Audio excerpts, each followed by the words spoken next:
जय श्री कृष्णा दोस्तों, व्यसरा फैमिली में आपका स्वागत है। दोस्तों, इस बार सोमवार के दिन अहोई अष्टमी पड़ रही है, जो बहुत ही सर्वार्थ सिद्ध योग माना जाता है अपने आप में।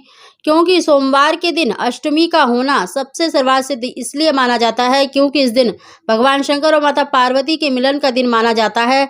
अहोई अष्टमी संतान को देने वाली है। संतान की दीर्घ आयु के लिए यह व्रत किया जाता है और अहोई माता माँ पार्वती का ही स्वरूप माना जाता है।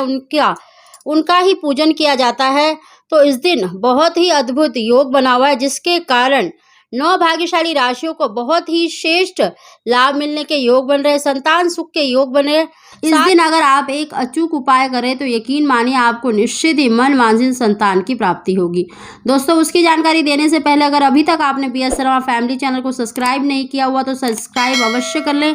बगल में बेल आइकन को दबा दें, जिससे मेरे आने वाली सभी लेटेस्ट वीडियो का नोटिफिकेशन सबसे पहले आप तक पहुँच सके। दोस्तों, अहोई अष्टमी का व्रत सबसे ही श्रेष्ठ व्रत माना जाता है क्योंकि ये संतान की लंबी आयु के लिए रखा जाता है और साथ ही जिन भी बहनों को देखे बार बार गर्भपात होता है, यानी संतान की प्राप्ति में किसी प्रकार की रुकावट आ रही है या उनको गर्भधारण होता है और बार बार मिसकैरेज की प्रॉब्लम होती है, तो उन्हें यह व्रत अवश्य रखना चाहिए। यह व्रत रखने से देखने अहोई माता प्रसन्न होती है और संतान प्राप्ति का आशीर्वाद देती हैं। अहोई अष्टमी का व्रत देखिए निर्जला व्रत रखा जाता है और रात में तारों को अर्घ देकर ही व्रत खोला जाता है। जिन भी बहनों को देखिए संतान की इच्छा है या पुत्र की कामना है, उन्हें यह व्रत अवश्य रखना चाहिए। इसमें निर्जला व्रत रखा जाता है और साथ ही इसमें देखिए माता पार्वती की अहोई के रूप में पूजा की जाती है। अहोई का कैलेंडर भी आता है, तो उसको लाकर आप पूजन अवश्य करें। इस दिन पीले वस्त्र अवश्य धारण करने चाहिए। साथ ही इसमें देखिए चावल का, हलवे का, दूध का भोग लगाया जाता है और साथ ही भोग लगाकर आप बच्चों में प्रसाद अवश्य वितरित करें और तारों को अर्घ देने के बाद ही व्रत खोलें। अहोई अष्टमी का व्रत बहुत ही श्रेष्ठ व्रत माना जाता है संतान प्राप्ति के लिए। यह व्रत आयु कारक और सौभाग्य कारक होता है, इसीलिए इस व्रत को स्त्री को अवश्य रखना चाहिए। साथ ही दोस्तों, इस दिन बहुत ही सर्वार्थ सिद्ध योग बना हुआ है। 9 भाग्यशाली राशियों को बहुत ही श्रेष्ठ संतान प्राप्ति के योग बन रहे हैं, जिनमें से भाग्यशाली जो राशि है मेष, वृष, मिथुन, कर्क, कन्या, तुला, धनु, कुंभ और मीन, ये 9 भाग्यशाली राशियों पर अहोई अष्टमी जो सर्वार्थ सिद्ध योग बना हुआ है, बहुत ही श्रेष्ठ संतान और पुत्र प्राप्ति के योग बन रहे हैं। दोस्तों, सोमवार के दिन भगवान शंकर और माता पार्वती का पूरे विधि विधान से पूजन अवश्य करें। पंचामृत से या शुद्ध जल से ओम नमः शिवाय कहते हुए जल अवश्य अर्पित करें। माता पार्वती को रोली अवश्य लगाएं। भगवान शंकर को चंदन, अक्षत, जो भी आप सामग्री ले जा सके वो अवश्य ले जाएं।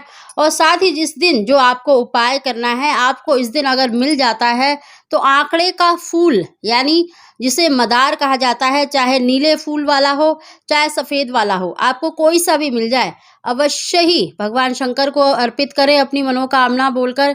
क्योंकि जो मदार है वो भगवान शंकर को अति प्रिय माना जाता है।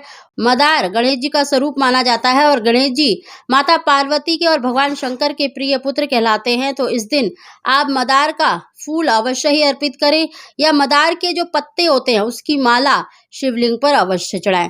देखना आपकी जो मनोकामना है अति शीघ्र पूरी होगी। साथ ही दोस्तों, इस दिन भगवान शंकर का और माता पार्वती का कलावे से गठबंधन अवश्य करें और उनसे प्रार्थना करें कि हे प्रभु, जिस प्रकार गणेश जी आपके प्रिय पुत्र हैं, इसी प्रकार हमें संतान सुख दे, हमें भी एक पुत्र की प्राप्ति हो। दोस्तों, इस दिन बहुत ही अद्भुत योग है। देखिए, अहोई अष्टमी का व्रत जिन भी दंपतियों को संतान की प्राप्ति नहीं हो पा रही है या जिनकी संतान है, उनकी दीर्घ आयु के लिए, उनकी तरक्की के लिए यह व्रत किया जाता है। तो आप इस दिन व्रत अवश्य करें और ये छोटा सा उपाय अवश्य करें। देखना भगवान शंकर और माता पार्वती की कृपा से आपकी झोली अवश्य ही भरेगी और आपको मन वांछित संतान की प्राप्ति होगी। दोस्तों, इस दिन ये उपाय करें, निश्चित ही आपको लाभ मिलेगा। दोस्तों, वीडियो पसंद आई हो तो इसको लाइक करें और कमेंट बॉक्स में हर हर महादेव अवश्य लिखें। आप सभी को जय श्री कृष्ण।